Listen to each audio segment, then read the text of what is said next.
This is the Global Podcast Network, where executives and professionals connect, share, and inspire.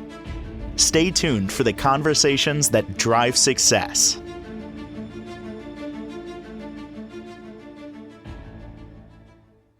Yeah, I'm sure you've heard somebody say to you, maybe in a challenging situation, got to stay positive. Just stay positive. Sometimes we hear it as just words, but it's not. It's actually a lifestyle, and it can change your life.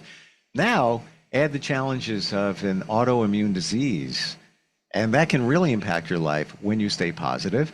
We're going to learn more about that, maybe some of the steps on how to get there, the road to positivity with somebody who offers health and wellness coaching for those living with autoimmune diseases. And I've learned a lot ever since we've had her on. We're going to learn a lot more today from Cheryl Patterson, who joins us again on the program. How's everything going with you today? It's going well, Steve. I'm so glad to see you again. Likewise. I'm great to have you back here. And you are the breath of fresh air positivity when it comes to people dealing with a lot of these challenges. Even before we begin, I want people to know that you are certified in coaching. You have, let's just put it this way, you have a long list of certifications. I could go on here, train PQ coach with positive intelligence. I said the word positive, and so much more, and a nursing background. So you're not somebody who just said, hey, I'm going to get a coaching certification and help people. By the way, you've had challenges with autoimmune disease. Two autoimmune diseases. Yeah. So you get this. So I'm going to detect that positivity has been a game changer in your life dealing with all of this. It has. Would you say?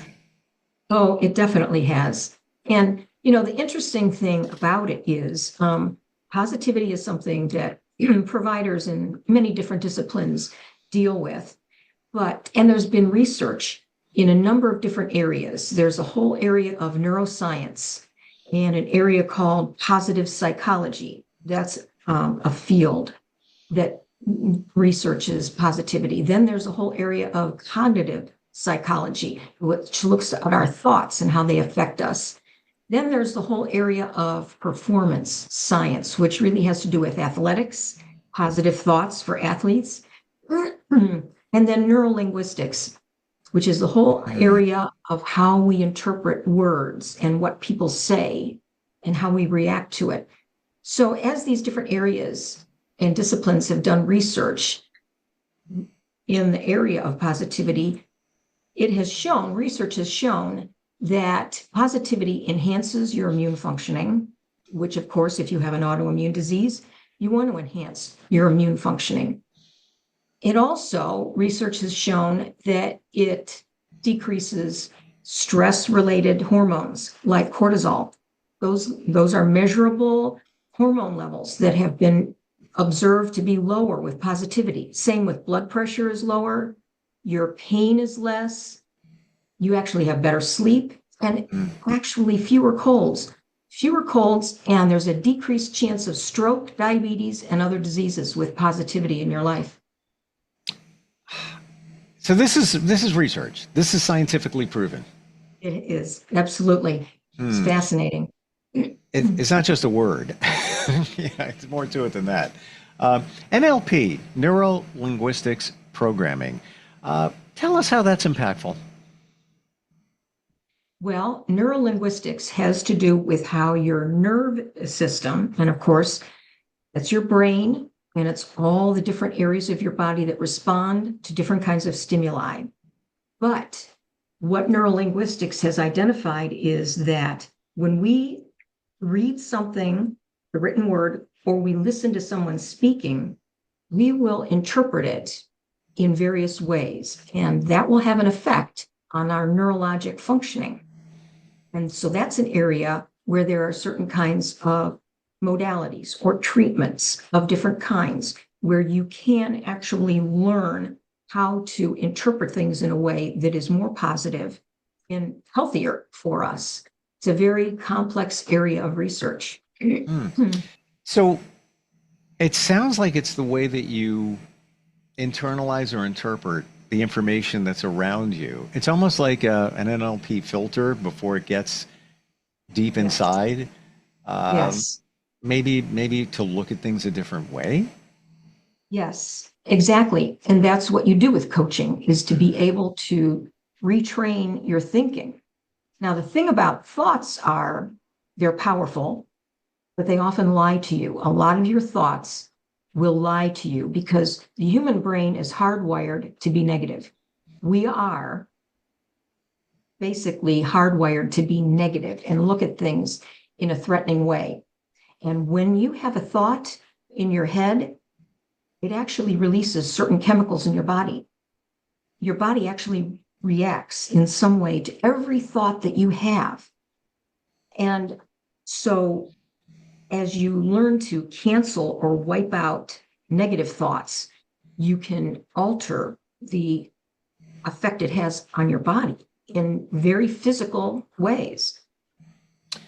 Would you say that the reason that we look at things in a negative way, and you just identified it, is because that's our brain trying to protect us, trying to keep us safe? Yes. Thank you. Thank you for saying that, because that takes me to the next point I want to mention. There's actually two regions to our brain. There's a survivor brain and there's our sage brain. And this is brought out in Positive Intelligence. And there are actually imaging techniques like MRIs, CT scans that can actually visualize these different parts of your brain and how they react to negative thoughts or threats or positive thoughts. But that survivor brain of ours is the primitive part of our brain that was always alert for threats in the environment. So, I mean, going back to caveman, where he always had to be on the watch out for things that could threaten his life. Sure. And so that is the most primitive part of our brain, is the survivor brain. And it reacts to those threats. And it's highly activated whenever we perceive any kind of stress. We talked about stress the last time that you and I talked. When you have stress and it's negative stress, your brain reacts, your survivor brain goes into action. But the sage brain is the part of your brain that is wise. It's problem solving. It's the coping part of your brain. And you can actually activate these different regions of your brain. And so that's one of the things we work on in coaching, is to activate that sage part of your brain. Wow. I didn't realize that there's the other part. I can get the, through evolution, and I actually, the cave people analogy I use, and it's almost as if it's like the worst case scenario. Your brain goes to the worst case scenario, just a way to protect you. Yes. It's maybe you don't even want it to do that, but it's just doing that because it's protection mode, trying to keep you safe. Alive. Because think of it this way: cave people, right? If they didn't go to the worst case scenario, wait, I think I hear something. It could be a pterodactyl out there. I'm not gonna, poke my head out of the cave right now. No, not gonna do it. Negative. We wouldn't be here. We wouldn't be here. It's all about self-preservation. Yeah. When you say the sage part of the brain, which is fantastic even to hear, what's going on with that part of the brain? Okay, so when you activate the sage part of your brain, you learn, and again, these are the things that we work on in coaching. Sure. You learn how to accept what is or what is going to happen. It's about acceptance rather than denying, rejecting, or resenting what's happening. So you use your natural wisdom and your rational brain. It's your rational brain, and you work on things like self-compassion, self-empathy, and insight. We are our own worst enemies. We have this tendency to sabotage ourselves, where we're our internal judge. You always have that internal judge that's criticizing you, saying, oh, I could have done that better. I wish I had done that differently. I looked terrible, or I didn't answer properly. And all these things that we all day, every day, are criticizing ourselves for.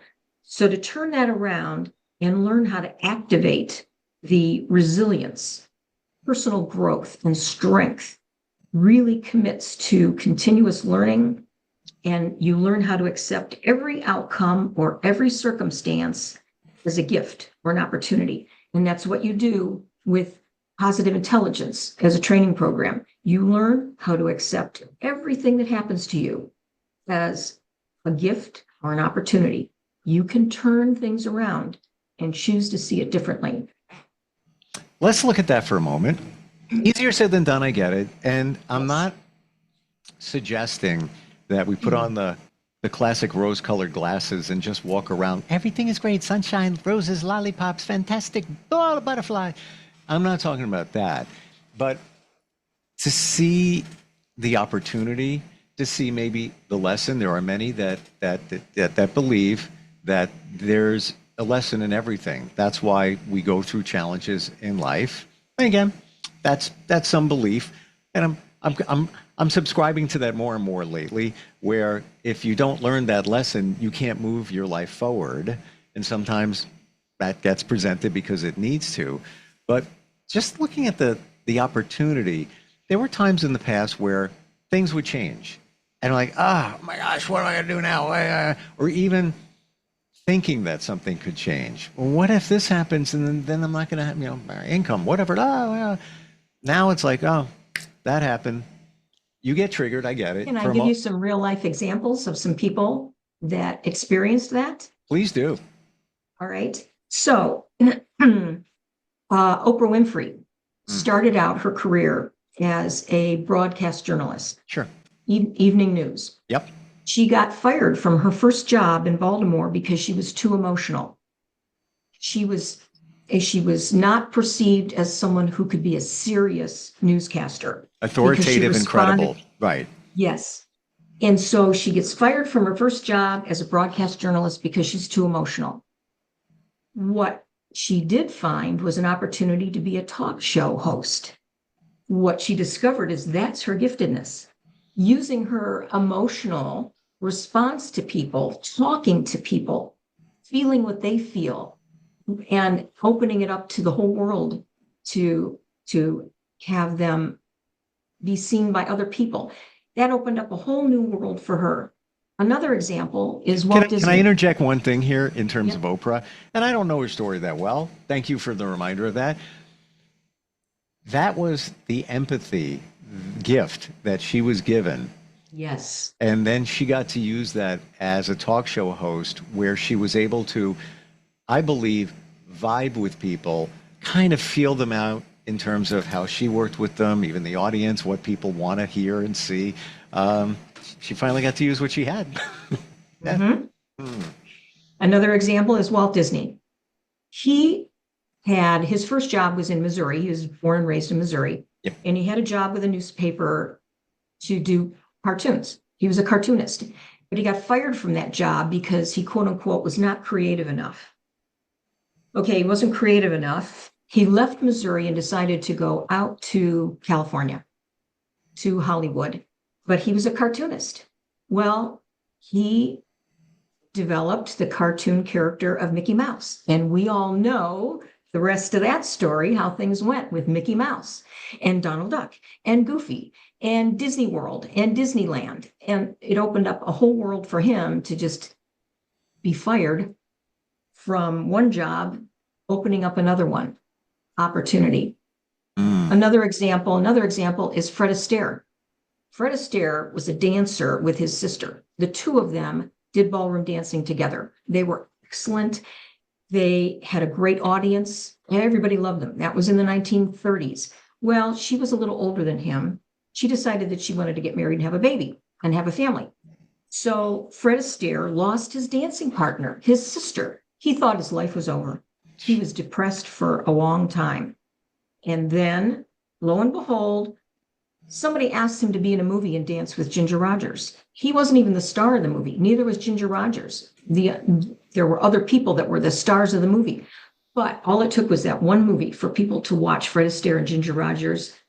And you know the rest of that story. So, there are just opportunities that open up in our lives that at start, it looks like something negative.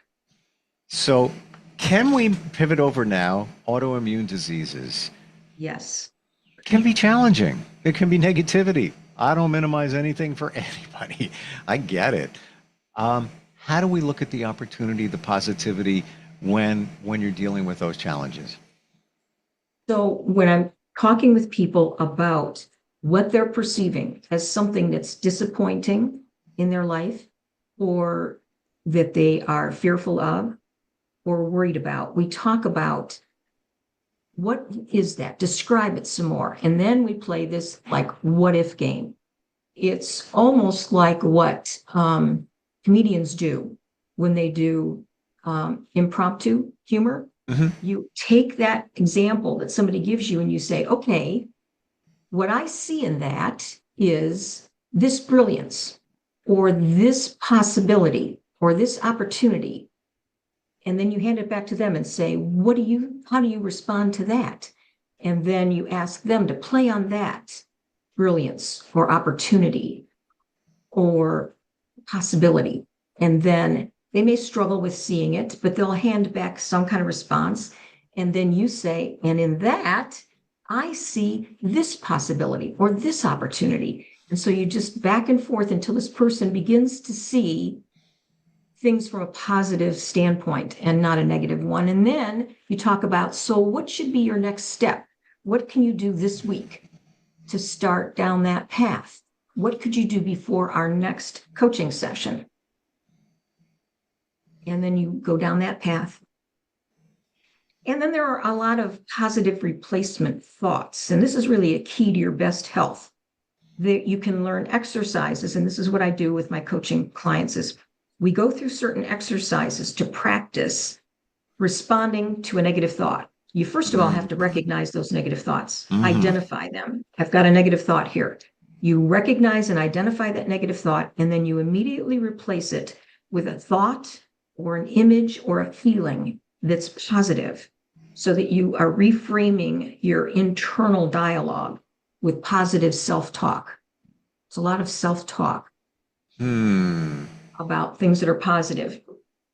And then we talk about how you can flood your 5 senses with positivity. For example, if you need to feel some positivity in your life, you can do it with your sense of hearing by listening to certain music that's calming or pleasant, or nature sounds. You know, there's recordings of nature sounds, or just going outside into the woods. Sure. Different recordings that you can get. Then there's a sense of touch. You can get a massage or sauna or acupuncture. So the sense of touch can bring positivity, or the sense of smell, where you use aromatherapy, which has gotten very popular to bring positivity into your life. Cooking. I mean, who doesn't love the smell of onions sauteing or bacon cooking thing? Or coffee, you know, smells. And then sight, the sense of sight, different images, artwork, outdoor presence, and the sense of taste.